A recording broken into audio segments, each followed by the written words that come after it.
Assalamualaikum warahmatullahi wabarakatuh. Alhamdulillah, salatu wassalamu ala rasulillah sayyidina wa syafi'ina Muhammad ibn Abdullah wa ala alihi wasallam.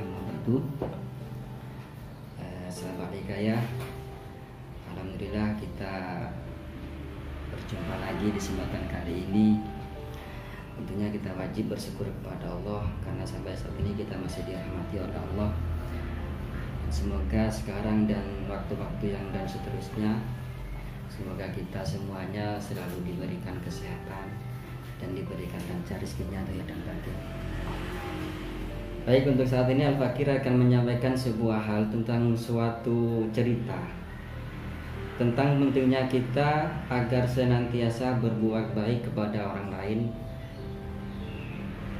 Sebesar apapun dosa seseorang, tetap kita harus menghormatinya selagi itu masih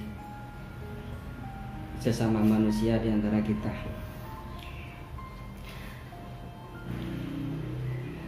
Wa hukiya anna rajulan mata ala ahdi Musa alaihissalam fakarihan nasu waslahu. Jadi pada suatu ketika di zaman Nabi Musa itu ada seseorang pendosa, di mana orang itu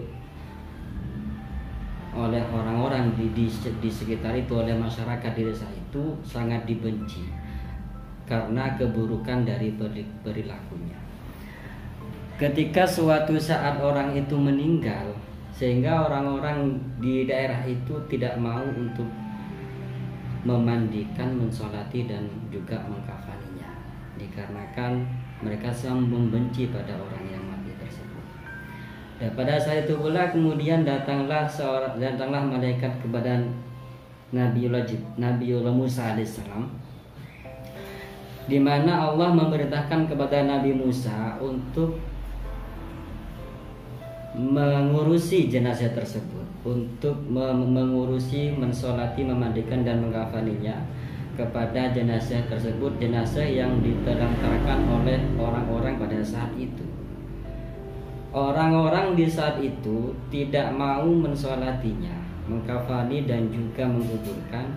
Saking dari bencinya orang itu sehingga mayit tadi itu dibuang di tempat yang sangat tidak layak sekali. Namun pada saat itu Nabi Musa diperintahkan oleh Allah untuk mengurusi jenazah tersebut. Sehingga Nabi Musa pun mencari dan mendatangi mayit tadi itu, mendatangi mayit di mana dibuang. Sehingga Nabi Musa pun bertanya kepada orang-orang di sekitar itu, apa sebabnya kok sampai orang ini dibuang seperti ini, padahal itu kan juga manusia seperti kita, kata Nabi Musa.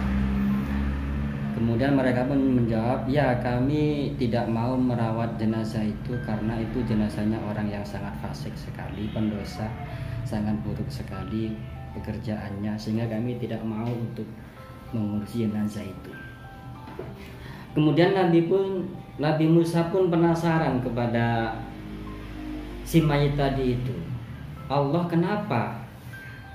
Beliau bertanya kepada Allah, ya Allah, kenapa engkau memerintahku untuk mengurusi jenazah ini, padahal jenazah itu adalah orang yang sangat dibenci, yang sangat buruk sekali, dia itu pendosa, orang fasik. Kemudian Allah pun menjawab, ya wahai Musa, sebab ketika dia sedang sakaratul maut, dia itu berdoa kepadaku dengan 3 hal.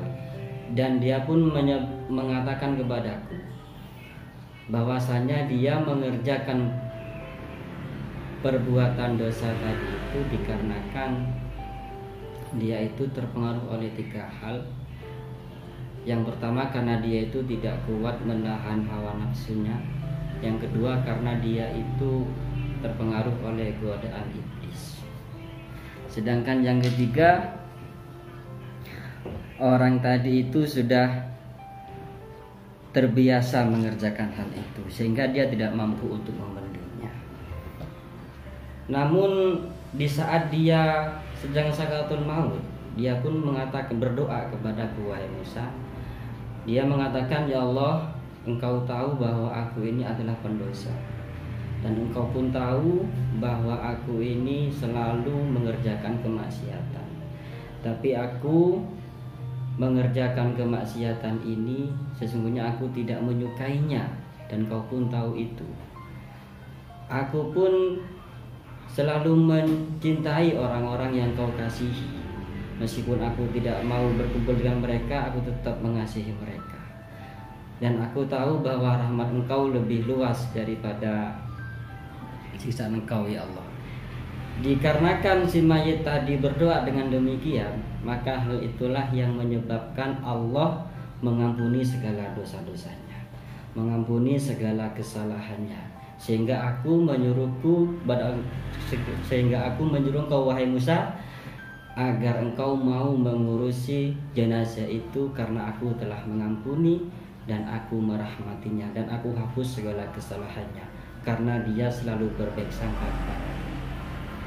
Dari cerita ini sahabat hikayah, kita bisa ambil kesimpulan bahwasannya tidak sepantasnya bagi kita yang beriman untuk berputus asa dari rahmat Allah. Sebesar apapun dosa kita, sejelek apapun perilaku kita, kita harus tetap yakin dalam hati kita bahwa rahmat Allah itu akan selalu ada sampai kapanpun. Dan untuk orang-orang yang kebetulan menjumpai orang yang berburuk pekerjaannya, orang yang selalu jelek pekerjaannya, maka sangat tidak pantas sekali bagi kita untuk membenci dia itu. Karena bisa jadi nanti di akhir masanya dia akan dirahmati oleh Allah dan diampuni oleh Allah. Sementara kita yang tidak pernah melakukan kejelekan, masih belum tentu kita nanti akan dirahmati oleh Allah. Maka dari sini alangkah pentingnya bagi kita untuk selalu menjaga hati, menjaga pikiran agar selalu positif dan selalu berbaik sangka kepada Allah Subhanahu wa Ta'ala. Ya, mungkin ini yang bisa sampaikan untuk kesempatan kali ini, dan mudah-mudahan bisa banyak memberikan kemanfaatan bagi kita semua. Dan mudah-mudahan apa yang saya sampaikan ini bisa sedikit membuka kesadaran di hati kita agar selalu berkeyakinan bahwa rahmat Allah itu akan selalu ada sampai kapanpun. Dan cukup sampai di sini. Semoga kita selalu dirahmati oleh Allah. Assalamualaikum warahmatullahi wabarakatuh.